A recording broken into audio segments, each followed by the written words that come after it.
Hi అండి. చిన్న ముక్కలతో మామిడికాయ పచ్చడి పెడదాం. మనము కొత్తగా వస్తున్నప్పుడు మామిడికాయలు చేస్తాం కదా, భోజనాల్లో కూడా మీకు స్పెషల్గా పెడుతూ ఉంటారు. అప్పటికప్పుడు చేసి ఇది 2 మామిడికాయలు తీసుకున్నాను. చక్కగా కడిగేసి ఆరిన తర్వాత చిన్న చిన్న ముక్కలుగా కట్ చేసుకోవాలి. ఈ చిన్న ముక్కలు ఊరిన తర్వాత కూడా టేస్ట్గా ఉంటుంది. మీకు చిన్నగా కట్ చేసుకుంటే లేతగా ఉంటాయి కదా, అలా కట్ చేసి మనము పక్కన పెట్టేసుకోవాలన్నమాట. ఆ తర్వాత స్టవ్ మీద ప్యాన్ పెట్టి స్టవ్ సిమ్లో పెట్టుకొని 2 టేబుల్ స్పూన్ల మెంతులు వేసి మంచి వాసన వచ్చే వరకు వేయించాలి. మాడకుండా దగ్గర ఉండి వేయించాలి. అప్పుడే మీకు పచ్చడి టేస్ట్గా ఉంటుంది. పక్కన పెట్టేసి అలాగే 2 టేబుల్ స్పూన్ల ఆవాలు వేసి కొంచెం వేడి చేస్తే సరిపోతుంది. మీకు మిక్సీ చేసినప్పుడు పడటం కోసం అన్నమాట.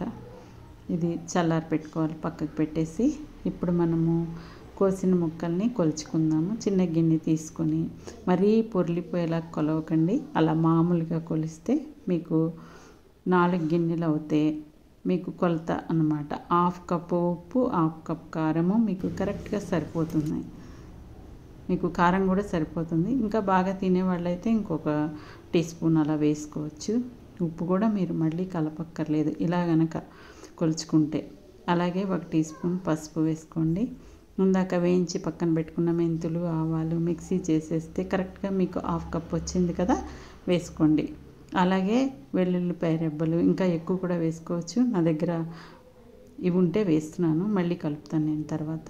మీకు మంచి వాసన వస్తూ పచ్చడి టేస్ట్గా ఉంటుంది. అలా కచ్చాబచ్చా మిక్సీ చేసి వెల్లుల్లిపాయ కలిపితే.